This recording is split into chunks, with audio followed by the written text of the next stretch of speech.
وقف ایکٹ 1995 جو ہے اس میں بہت سی ایسی خامیاں تھیں جس کو لے کر ہم کافی وقت سے سرکار سے یہ ڈیمانڈ ہماری تھی کہ اس میں ترمیم کی جائے، امینڈمنٹ کیا جائے۔ بہت سے معاملات اس میں ایسے ہیں، خاص طور سے جو درگاہیں ہیں، جو صوفی شرائنز ہیں ہندوستان میں، بے شمار صوفی شرائنز ہیں، اس کے پروٹیکشن کے لیے، صوفی کلچر کے پروٹیکشن کے لیے اس میں کوئی ایسی پروویژنز نہیں ہیں وقف ایکٹ کے اندر۔ تو ہماری ایک ڈیمانڈ تھی درگاہ بورڈ کے، ایک درگاہ بورڈ بنا دیا جائے، اور یا پھر ایک ایکٹ ہی الگ بنا دیا جائے اس سے الگ، وقف سے الگ درگاہوں کا۔ تو اب جو ہمارے پاس جو موجودہ اس وقت جو بل آیا ہے، یہ تھوڑا بہت اس کو پڑھا ہے میں نے، پورا پڑھا نہیں ابھی، تو اس ڈرافٹ میں تو درگاہ بورڈ کا بھی کچھ مینشن نہیں ہے۔ تو ہم اب کوشش کر رہے ہیں کہ اس بارے میں میٹنگ کریں، مائنورٹی منسٹر سے میٹنگ کریں، کوشش کریں وزیر اعظم سے بھی ملنے کی، کہ ہماری جو کافی ٹائم سے ڈیمانڈ رکھی جا رہی ہے، اور سرکار نے وعدہ بھی کیا تھا کہ اس کو رکھا جائے گا، درگاہ صوفی کلچر کو بڑھاوا دیا جائے گا، اس سلسلے میں کچھ پروویژنز ہیں جو اس میں لے کر آئیں۔ اب وہ کس چیز کو لے کے ورود کر رہی ہیں تو دیکھیے وہ لوگ بتائیں گے۔ فی الحال موجودہ جو بھی بل آیا ہے اس کے اندر کچھ خامیاں ہیں، اس میں یہ نہیں کہہ سکتا کہ پورے جتنے بھی انہوں نے پروویژنز رکھی ہیں اور ایڈ کیا ہے، امینڈمنٹ کیا ہے، وہ سارے کے سارے صحیح ہیں۔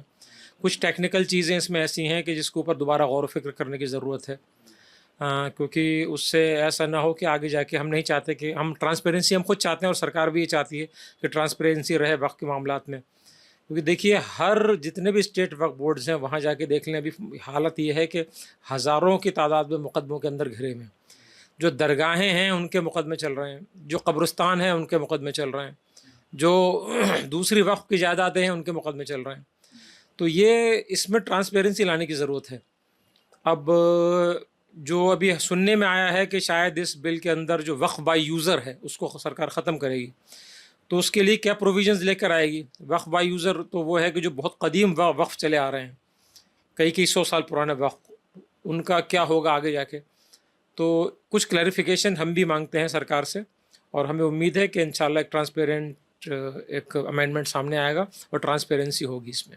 نہیں، شریعت میں دخل اندازی تو دیکھیے نہیں کہنا چاہیے، مگر وقف دیکھیے کہتے کسے ہیں یہ سمجھنے کی ضرورت ہے۔ وقف وہ چیز ہے کہ ایک شخص نے اپنی زمین، ایک پرسنل پراپرٹی اللہ کے نام وقف کر دی، دے دی، پرماننٹ ڈیڈیکیٹ کر دیا، تو وہ اس کی اونرشپ سے نکل گئی وہ پراپرٹی اور خدا کی ملکیت میں چلی گئی۔ کس مقصد کے لیے دیا گیا؟ وہ ایک ڈیڈ بناتا ہے شخص کہ میں ایک وقف ڈیڈ قائم کر رہا ہوں کہ میری یہ جائیداد، میرا یہ پیسہ، میرا یہ روپیہ اس چیز میں صرف کیا جائے گا، خرچ کیا جائے گا۔ غریب بچوں کی شادی ہوگی، یا مان لیجیے یتیم بچوں کا خیال رکھا جائے گا، ایجوکیشن انسٹیٹیوشن قائم کر دیے جائیں گے، یا لنگر یا کھانا کھلایا جائے گا بھوکوں کو، کسی کے لیے بھی، کسی بھی نیک کام کے لیے وہ جگہ وقف کر دی گئی۔ وقف کا مطلب یہ ہوتا ہے۔ اب ٹھیک ہے، اس کے لیے ایک ڈیڈ ہونی چاہیے، اس کو کہتے ہیں واقف کی منشا، جو ڈونر ہے اس کی انٹینشن کیا ہے۔ پورا وقف کا دار و مدار انٹینشن پہ ہوتا ہے، ڈونر کی انٹینشن کیا ہے، کس لیے وہ دینا چاہتا ہے، وہ سامنے رہنی چاہیے، وہ امپورٹنٹ ہے۔ ایک بار وقف ہو گئی، ونس اے وقف آلویز اے وقف، وہ ہمیشہ کے لیے، زندگی بھر کے لیے وقف ہو گئے تا قیامت۔ اس میں سپریم کورٹ کے ججمنٹس بھی ہیں کہ ایک بار وقف کر دی گئی تو وہ ہمیشہ کے لیے وقف رہتی ہے، کیونکہ جب اونرشپ سے نکل گئی آپ کی اور خدا کی اونرشپ میں چلے گئی تو پھر خدا کس کو، کسی اور کو کیا دے گا وہ پراپرٹی؟ وہ تو اسی مصرف میں خرچ ہوگی۔ تو اس کو وقف جو ہے وہ قانون جو ہے وہ چلتا تو شریعت کے حساب سے ہی ہے۔ اگر آپ یہ کہتے ہیں کہ نہیں صاحب میں نے، کسی آدمی نے وقف کر دی اپنی زمین، اس کے بعد اس چیز سے نکال کے کسی اور چیز میں خرچ کیا جائے، یہ شریعت میں مداخلت ہے۔